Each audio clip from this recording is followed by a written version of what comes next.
আসসালামু আলাইকুম। এটিএন বাংলা সংবাদে সবাইকে স্বাগত জানাচ্ছি আমি আনি আসকার। শুরুতেই বিআরবি কেবল সংবাদ শিরোনাম। মধ্যপ্রাচ্যে কাল ঈদ উৎসব উদযাপনে 1 কোটিরও বেশি মানুষ ঢাকা ছেড়েছে ফাঁকা অলিগলি।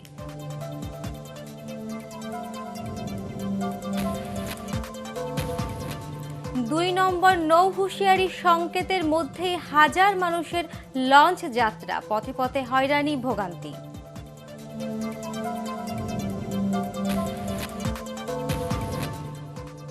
2 বছর পর জাতীয় ঈদগাহে হবে ঈদ জামায়াত, 35,000 মুসল্লির জন্য আয়োজন।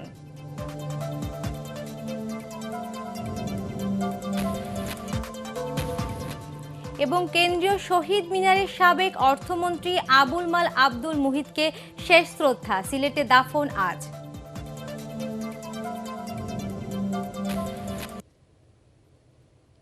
শুনছিলেন বিআরবি কেবল সংবাদ শিরোনাম।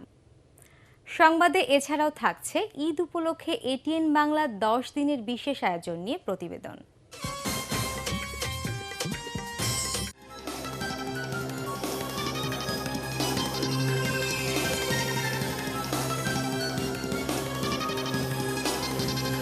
রূপে গুণে মায়া ভরা রূপসী। এবার বিস্তারিত সংবাদ। মধ্যপ্রাচ্যের আকাশে কোথাও শাওয়াল মাসের চাঁদ দেখা যায়নি, তাই এবার 30টি রোজা শেষে কাল সেখানে উদযাপিত হবে পবিত্র ঈদ উল ফিতর। এর আগে সংযুক্ত আরব আমিরাত সহ মধ্যপ্রাচ্যের দেশগুলোতে শনিবার নতুন মাসে চাঁদ দেখতে পাওয়ার কোনো সম্ভাবনা নেই বলে জানিয়েছিল আবুধাবি ভিত্তিক সংস্থা ইন্টারন্যাশনাল অ্যাস্ট্রোনমিক্যাল সেন্টার আইএসসি। এরপরও সংযুক্ত আরব আমিরাতের চাঁদ দেখা কমিটি দেশটির সব মুসলিমকে আমন্ত্রণ জানিয়েছিল চাঁদ দেখার। এ নিয়ে বিশ্বের অন্যান্য মুসলিম দেশের মানুষের মধ্যেও আগ্রহের কমতি নেই। পরে সোমবার ঈদ উদযাপনের কথা জানায় ওই কমিটি।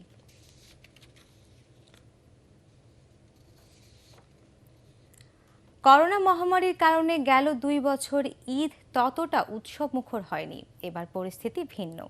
ঈদ উল ফিতর প্রিয়জনের সাথে কাটাতে দীর্ঘদিন পর এবার বেশিরভাগ মানুষ শহর ছেড়ে গ্রামে যাচ্ছেন। ঈদে এবার ছুটিও বেশ লম্বা। যাত্রী কল্যাণ সমিতি ও বেসরকারি সংস্থাগুলোর হিসাবে ঈদ উদযাপনে এবার 1 কোটিরও বেশি মানুষ এরই মধ্যে রাজধানী ছেড়েছেন। তাই রাজধানীর সড়ক মহাসড়কে মানুষের চাপ একেবারেই কম। ধুলোবালি, শব্দ দূষণ কমেছে। আবাসিক এলাকাগুলোতে বিরাজ করছে নিঃশব্দ পরিস্থিতি। আগামী কয়েকদিন মহাব্যস্ত এই মহানগরী থাকবে এমন অলস এবং সতেজ। নদীবন্দরগুলোতে 2 নম্বর নৌ হুঁশিয়ারি সংকেতের মধ্যেই ঈদ যাত্রায় ধারণ ক্ষমতার অতিরিক্ত যাত্রী নিয়ে রাজধানী ছেড়েছে বেশ কিছু লঞ্চ। যদিও বিআইডব্লিউটি এর দাবি নির্দেশনা অমান্যকারীদের বিরুদ্ধে ব্যবস্থা নেওয়া হচ্ছে। 4টি লঞ্চকে জরিমানা করা হয়েছে 32,000 টাকা। প্রিয়জনদের সাথে আনন্দ উদযাপনের আশা আকাঙ্ক্ষায় গরম ভোগান্তি আর দুর্ভোগ মেনে নিয়ে ঢাকা ছাড়েন দক্ষিণাঞ্চলের বিপুল সংখ্যক মানুষ। নজিবুর রহমানের রিপোর্ট। দেশের অভ্যন্তরীণ নদীবন্দরগুলোতে রয়েছে আবহাওয়া অধিদপ্তরের 2 নম্বর নৌ হুঁশিয়ারি সংকেত। বজ্র বৃষ্টি আর ঝড়ের আশঙ্কা সত্ত্বেও নির্দেশনা অমান্য করে ছাদে অতিরিক্ত যাত্রী নিয়ে রাজধানী ছাড়ে বেশ কিছু লঞ্চ। ঠাসাঠাসি করে যাত্রী নিতে বেশিরভাগ নৌযানই ছাড়েনি সময় মতো। লঞ্চ ছাড়ে না কারণ কি? মানুষ যাইতে পারে এমনি ঝড় বন্যা। এত মানুষ যদি ওঠে তাহলে তো সমস্যা, তাই না? লঞ্চ যেহেতু বসছে, মানুষজন দাঁড়ানোর জায়গা নাই। পরে প্রশাসনের তৎপরতায় সদরঘাট ছাড়ে কয়েকটি লঞ্চ। যদিও বিআইডব্লিউটিএ বলছে বৈরী আবহাওয়ার কথা মাথায় নিয়ে সতর্ক থাকার পরামর্শ দেওয়া হয়েছে নৌযান চালকদের। আমরা একটু ওয়েদার নিয়ে এটা নিয়ে আমাদের খুব চিন্তার মধ্যে আছি আমরা এটা। তবে যদি কোনো জায়গায় ব্যর্থ হয়, ছাদের উপরে আমাদের যাত্রী পরিবহনটা না করার জন্য নির্দেশনা ছিল, সেটা অমান্য করার কারণে গতকালকেরও আমাদের 52,000 টাকা জরিমানা করা হয়েছে। এখনো ম্যাজিস্ট্রেটগণ আছেন। এর আগে শনিবার দুপুর থেকেই গুলিস্তান থেকে সদরঘাটমুখী সবগুলো রাস্তায় ছিল ঈদে ঘরমুখো মানুষের চাপ। অনেকে পায়ে হেঁটে রওনা হন সদরঘাটে। অন্যান্য দিনের তুলনায় লঞ্চ টার্মিনালে শনিবারের ভিড় ছিল কয়েকগুণ বেশি। গরম আর সময় মতো লঞ্চ না ছাড়ায় ক্ষুব্ধ হন অনেক যাত্রী। যদিও কারো কারো দাবি সড়ক আর রেলপথের তুলনায় নদীপথে ভোগান্তি এবার কম। ছুটি বেশি হওয়ার কারণে এবার মাসে আর কি ভোগান্তি কম আছে। ছাদে তো কোনো যাত্রী আনার কথা না। ছাদে একটা লোক হাট বছর হাঁটার কোনো জায়গা নেই, সম্পূর্ণ ছাদ ভরে রাখছে যাত্রী দিয়া। কোনো মুহূর্তে ঝড় নামতে পারে, ছাদে যে লোকগুলো আছে ওরা কি করবে? ঈদ যাত্রার শেষ সময়ে সদরঘাট লঞ্চ টার্মিনালে বেড়েছে কয়েক গুণ যাত্রী সংখ্যা, আর বৈরী আবহাওয়ার মধ্যেও ছেড়ে গেছে শতাধিক লঞ্চ। আর নানা অভিযোগের মধ্য দিয়েও পরিবার পরিজন নিয়ে ঈদ করতে পারায় স্বস্তি প্রকাশ করেছেন সাধারণ যাত্রীরা। তারা বলছেন নিরাপদ ঈদ যাত্রা নিশ্চিতে বিআইডব্লিউটিএ সহ সংশ্লিষ্ট কর্তৃপক্ষের মনিটরিং আরও বাড়ানো প্রয়োজন। Najibur Rahman, ATN Bangla, Sadarghat launch terminal, Dhaka. এবারের ঈদ যাত্রায় অনেকটাই স্বস্তিতে ঘরে ফিরেছে মানুষ। শেষ মুহূর্তে বাস টার্মিনালগুলোতে যাত্রীদের তেমন চাপ নেই, যদিও রয়েছে অতিরিক্ত ভাড়া আদায়ের অভিযোগ। আর কমলাপুর থেকে অনেকটা নির্বিঘ্নে গন্তব্যে যাচ্ছেন ট্রেনের যাত্রীরা। শফিউল আলম সুজনের রিপোর্ট। ঈদ যাত্রীদের চাপ সামাল দিতে যেখানে দিনরাত হইচই পড়ে, সেখানে অনেকটাই শান্ত গাবতলী বাস টার্মিনালের কাউন্টারগুলো। ভোগান্তি ছাড়াই সড়কপথে বাড়ি যাচ্ছেন মানুষ, তবে অতিরিক্ত ভাড়া আদায়ের অভিযোগ করেন কেউ কেউ। তবে বিআরটিএর ভ্রাম্যমাণ আদালত অনেককে জরিমানাও করে। 2 দিনে মোটামুটি ভালো চাপ ছিল, গাড়ি ফুল গেছে, সরকারি যারা ছুটি পাইছে তারা মোটামুটি চলে গেছে। ভাড়া আর কেমন, ঈদের সিজনে সব জায়গায় বেশি আর কি। 90 টাকার ভাড়া 100 টাকা নেয় সাধারণত, আজকে 350 টাকা সেলফিতে। মহাখালী বাস টার্মিনালে পরিদর্শনে এসে সড়ক পরিবহন ও সেতুমন্ত্রী ওবায়দুল কাদের বলেন, সড়কে যাতায়াত নির্বিঘ্ন করতে নেওয়া হয়েছে বিভিন্ন পদক্ষেপ। অভিযোগ আছে যখন নিশ্চয়ই ঘটনা সত্য। তারা ভাড়া নিচ্ছে, আপনি বলেছেন আমাদের নির্বাহী ম্যাজিস্ট্রেট আছে গাবতলীতে, আমি চেয়ারম্যানকে বলবো ওখানে নজরদারিটা। এদিকে ট্রেনের যাত্রীরা অনেকটা স্বস্তিতে বাড়ি যাচ্ছেন। কমলাপুর স্টেশনে যাত্রীদের চাপ নেই, টিকিট কাটার কষ্ট ও ক্লান্তি দূর হয়ে গেছে মায়ার টানে বাড়ি ফেরা মানুষের। শুধু আব্বা আম্মা আমার বাড়িতে আছে, তাদের জন্যই মূলত আমার এখানে বাড়িতে যাওয়া। জীবনের ফার্স্ট ট্রেনে ওঠা এখনো বুঝতেছি না যে আসলে কতটুকু ভালো লাগবে, কিন্তু ভালো লাগতেছে অনেক। অনেক দিন পরে যাওয়া হচ্ছে তো আনন্দটা একটু বেশি। এবার 2 বছর পরে আর কি পরিবারের সবার সঙ্গে ঈদ করবো, অনেক ভাবতে ভালো লাগছে। ঈদে বাড়ি ফেরা নির্বিঘ্ন করতে এদিন স্পেশাল ট্রেন সহ মোট 37 জোড়া আন্তনগর ট্রেন চলাচল করেছে কমলাপুর থেকে। শফিউল আলম সুজন, এটিএন বাংলা, ঢাকা। করোনার কারণে 2 বছর পর আবারও জাতীয় ঈদগাহে সকাল 8:30টায় অনুষ্ঠিত হবে ঈদের প্রধান জামাত। একসাথে 35,000 মুসল্লি আদায় করতে পারবেন ঈদের নামাজ। জাতীয় ঈদগাহ পরিদর্শন করে ঢাকা দক্ষিণের মেয়র ব্যারিস্টার শেখ ফজলে নূর তাপস বলেন, বিরূপ আবহাওয়ার কথা বিবেচনা করে সব ধরনের ব্যবস্থা রাখা হয়েছে। এবার মুসল্লিদের সুবিধার্থে প্রবেশের ক্ষেত্রে 3টি এবং বের হবার জন্য 6টি ফটকের ব্যবস্থা রাখা হয়েছে। এছাড়াও 3,500 নারী এবার ঈদ জামাতে অংশ নিতে পারবেন।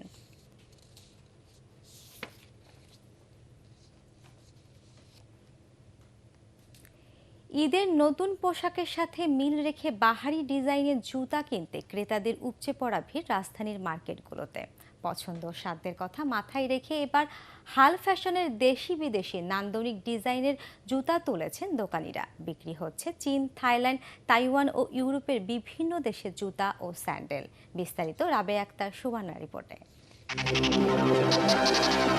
রাজধানীর প্রতিটি মার্কেটে জুতার দোকানে এমন দৃশ্য। দম ফেলার সময় নেই বিক্রেতাদের। পছন্দের পোশাক কিনা শেষ, এখন প্রয়োজন ম্যাচিং জুতা বা স্যান্ডেল। এক একজনের পছন্দ এক এক রকম। কেউ বেছে নিচ্ছেন লোফার, কেউ বেল্ট স্যান্ডেল, কেউ আবার নাগরা। ক্রেতাদের ভিড় সামলাতে হিমশিম খাচ্ছেন বিক্রেতারা। আর বেচা কিনা আলহামদুলিল্লাহ প্রতিদিনই ভালো, খারাপ না, বলতে পারবো খারাপ না, আলহামদুলিল্লাহ। লেডিস শুর মধ্যে নাগরা আছে, চটি আছে, আর ব্রাইডাল কিছু তো আছে। তবে বড়দের তুলনায় ছোটদের জুতার দাম কিছুটা বেশি। তা সত্ত্বেও পছন্দ অনুযায়ী জুতা পাওয়ায় খুশি সবাই। ক্রেতাদের ভিড় সামলাতে হিমশিম খাচ্ছেন বিক্রেতারা। তো ঈদের ড্রেসের সাথে তো ম্যাচিং করে জুতা পাওয়া যায় না, তাই ম্যাচিং করে জুতা কিনতে আসছি। জামা নিয়েছি এবং কালারফুল জুতাও নিব ম্যাচিং করে। এখন একটা সুন্দর জুতা কিনতে এসেছি। এবার তরুণীদের বিদেশি হাই হিলের দিকেই আগ্রহ বেশি। হাল ফ্যাশনের প্রতিটি জুতার সঙ্গে ব্যবহার করা হয়েছে জরি, পুঁথি আর কুন্দনের নকশা। সারারা ড্রেস নাম, এখন জুতার মার্কেটে ঢুকছি, মোটামুটি ভালোই কানেকশন, একেবারে খারাপ না। ড্রেসের সাথে ম্যাচিং করে জুতো কিনছিলাম তো এখানে এসে সব কালেকশনই ভালো লাগলো আমার কাছে, এবং আমি আমার ড্রেসের সাথে ম্যাচ করে কিছু কালেকশনও পেয়ে গেলাম। পাঞ্জাবি কিনেছি, অনেক কিছু কিনেছি, আজকে জুতো কিনতে যাচ্ছি। মেয়েদের থাইল্যান্ডের সোডা রেইনবো পিকে পাল্টি ফ্যাশন আই স্টাইল নামের বিচিত্র জুতা মিলছে শোরুমগুলোতে। রাবেয়া আক্তার, সুবর্ণা, এটিএন বাংলা, ঢাকা। সাবেক অর্থমন্ত্রী আবুল মাল আব্দুল মুহিতের প্রতি কেন্দ্রীয় শহীদ মিনারে শেষ শ্রদ্ধা জানিয়েছেন সর্বস্তরের মানুষ। আজ সিলেটের পারিবারিক কবরস্থানে দাফন করা হবে তাকে।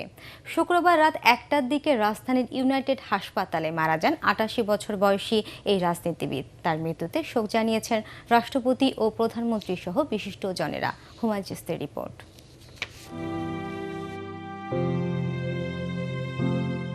শ্রদ্ধা নিবেদনের জন্য দুপুরে সাবেক অর্থমন্ত্রী আবুল মাল আব্দুল মুহিতের মরদেহ নেওয়া হয় কেন্দ্রীয় শহীদ মিনারে।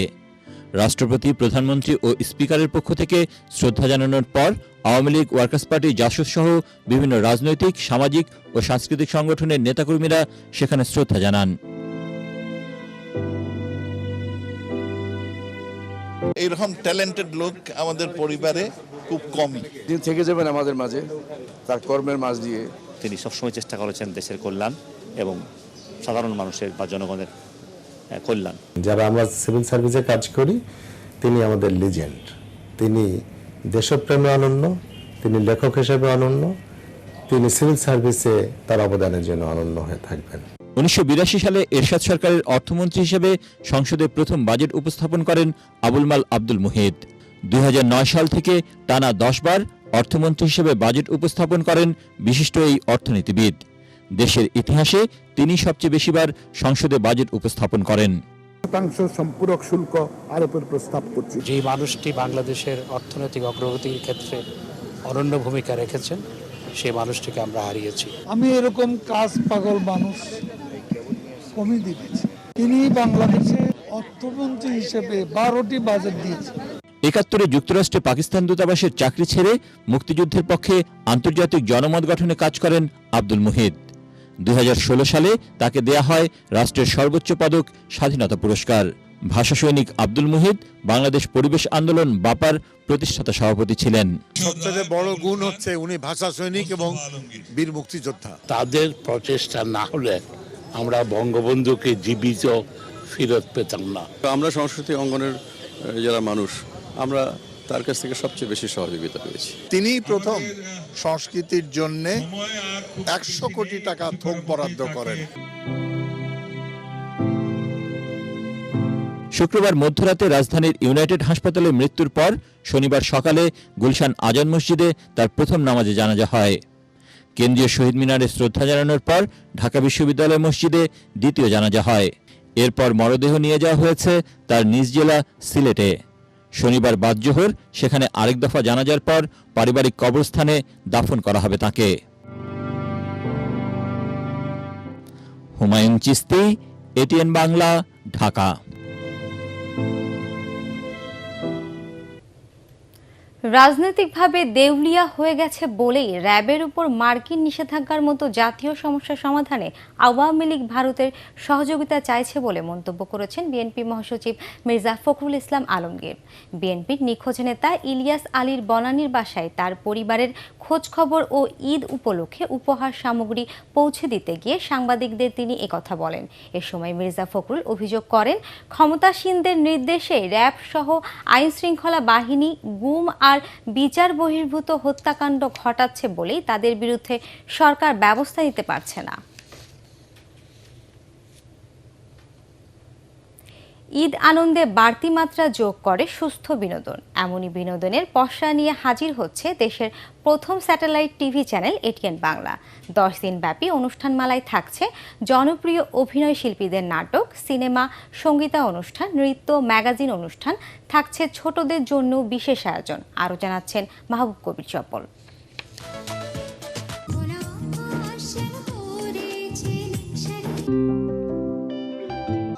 ভাইরে ভাই, ভাইরে ভাই, ভাইরে ভাই, প্রতিটি অনুরোধ মিষ্টিপান 10 টাকা, জর্দাপান 10 টাকা। ঈদের কয়েকদিন থাকে না কাজের ডর, হাতে অনেক অবসর।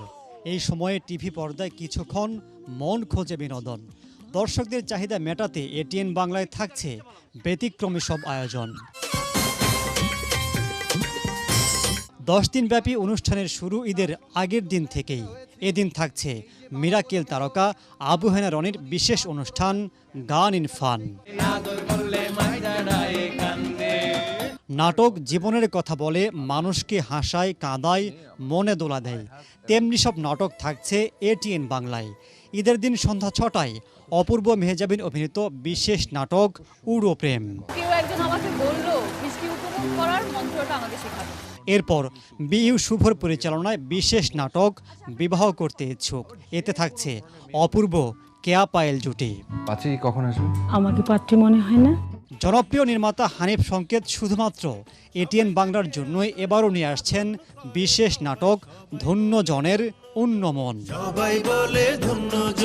ঈদের পরদিন জনপ্রিয় অভিনেতা মোশাররফ করিম ও তানজিন তিশার বিশেষ নাটক চিত্রা তার অপেক্ষায়, পরিচালনায় সাগর জাহান। রাত 8টা 45 জোভান কেয়া পায়েলের রোমান্টিক ধাঁচের নাটক মিশন ফেল। অপূর্ব তাসনিয়া ফারিনের নাটক কান কথা প্রচারিত হবে রাত 8টা 45।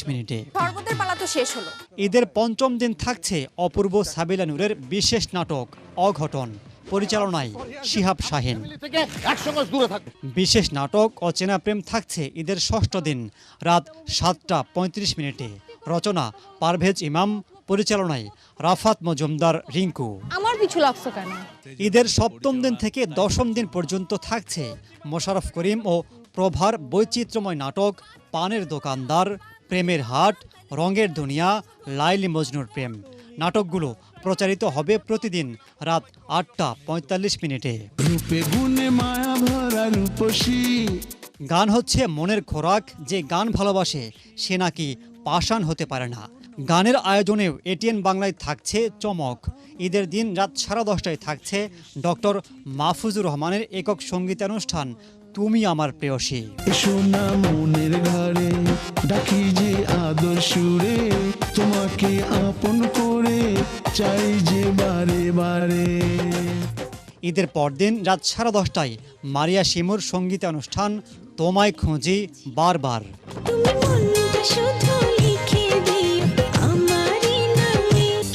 ঈদের 10ম দিন পর্যন্ত একই সময়ে মন মাতানো গান গাইবেন সামিয়া জাহান, কাদেরি কিবরিয়া, নীলিমা, ইকবাল বিন আনোয়ার ডন, মারিয়া চৌধুরী, ভাবনা আহমেদ সহ জনপ্রিয় শিল্পীরা। জীবনের প্রতিচ্ছবি হচ্ছে সিনেমা। বাস্তবে ঘটে যাওয়া বিষয়গুলো কল্পকাহিনীর মাধ্যমে ফুটিয়ে তোলা হয়। এর মাধ্যমে অ্যাকশন, রোমান্টিক, থ্রিলার, পারিবারিক গল্প নিয়ে সিনেমার সম্ভার থাকছে এটিএন বাংলার ঈদ আয়োজনে। ঈদের দিন সকাল 10টা 20 ও দুপুর 2টা 50 থাকছে 2টি করে সিনেমা। ঈদের দিন ঢাকা অ্যাটাক ও হিরো দ্য সুপারস্টার। ঈদের পর দিন পূর্ণদৈর্ঘ্য প্রেম কাহিনী ও বসগিরি। বস, অন্ধকারের বস। ঈদের 3য় দিন চিরদিন তুমি আমার ও আমি নেতা হব। 4র্থ দিন থাকছে কাবিননামা ও আরও ভালোবাসবো তোমায়। 5ম দিন প্রাণের চেয়ে প্রিয় ও আমার বুকের মধ্যিখানে।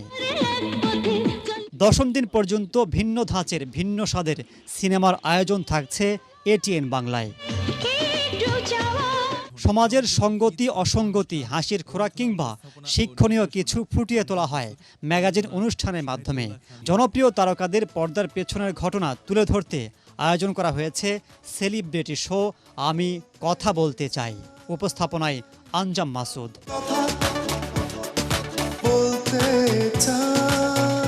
ঈদের 9ম ও 10ম দিন ম্যাগাজিন অনুষ্ঠান রং তামাশা ও গ্র্যান্ড ফান শো। ছোটদের জন্য ব্যতিক্রমী সব আয়োজন থাকছে এটিএন বাংলায়। ঈদের দিন দুপুর 1টা 25 ঈদের খুশি। এছাড়াও থাকছে আনন্দ হিল্লোল, ঈদ গানে গানে ও পায়েল বাজে। পরিচালনায় নাহিদ রহমান।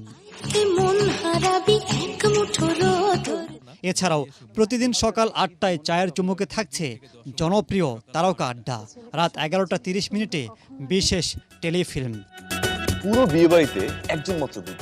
সকাল থেকে রাত দর্শকদের জন্য থাকছে বিনোদনের খোরাক।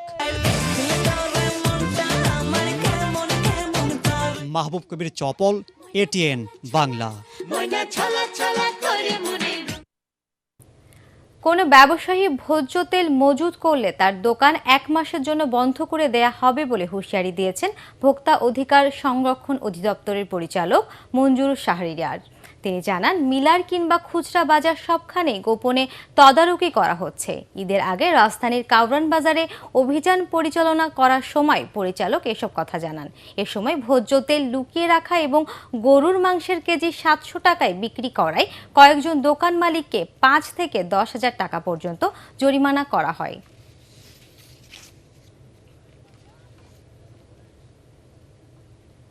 এবার আন্তর্জাতিক সংবাদ।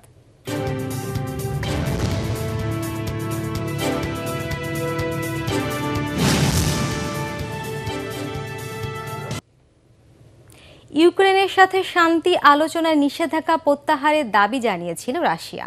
চীনা ও সৌদি সংবাদ মাধ্যমে দেয়া সাক্ষাৎকারে একথা জানান রুশ পররাষ্ট্রমন্ত্রী সার্গেই লাভরভ। আলোচনা পণ্ড করতে পশ্চিমা দেশগুলোর তৎপরতাকে দায়ী করেন তিনি। লাভরভ বলেন, ইস্তাম্বুল সংলাপে মস্কোর অঞ্চল দাবি ও নিরাপত্তা গ্যারান্টির ইস্যুতে বেশ অগ্রগতি হলেও পশ্চিমা মিত্রের নির্দেশে পরবর্তীতে তা অস্বীকার করেন ইউক্রেনীয় কূটনীতিকরা। তবে পাল্টা অভিযোগ তুলে ইউক্রেনীয় প্রেসিডেন্ট ভ্লাদিমির জেলেনস্কি বলেছেন, রুশ সেনাদের হত্যাকাণ্ড বন্ধ না হওয়ায় পণ্ড হতে চলেছে আলোচনা। এদিকে পূর্ব ইউক্রেনে সেনাবাহিনীকে আরও সুসজ্জিত করছে রাশিয়া। ওই অঞ্চল দখলে তুমুল যুদ্ধ চললেও রুশ সেনাদের অগ্রগতি খুব ধীরগতির বলে নিশ্চিত করেছেন মার্কিন ও ব্রিটিশ প্রতিরক্ষা দপ্তর। এবার জানাবো পার্টেস খেলার খবর।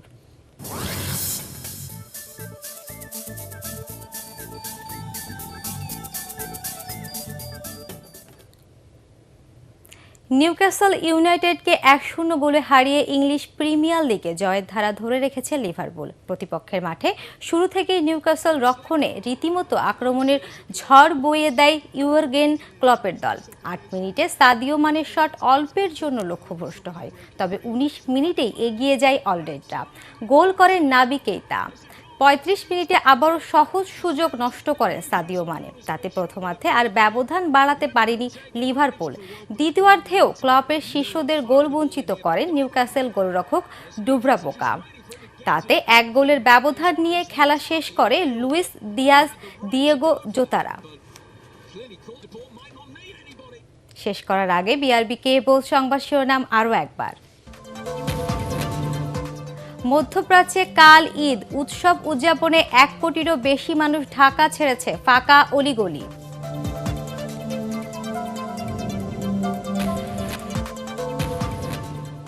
দুই নম্বর নৌ হুঁশিয়ারির সংকেতের মধ্যেই হাজার মানুষের লঞ্চ যাত্রা, পথে পথে হয়রানি ভোগান্তি।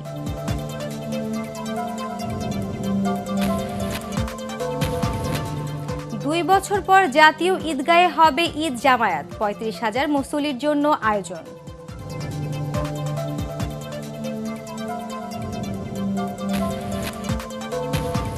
এবং কেন্দ্রীয় শহীদ মিনারের সাবেক অর্থমন্ত্রী আবুল মাল আব্দুল মুহিতকে শেষ শ্রদ্ধা, সিলেটে দাফন আজ।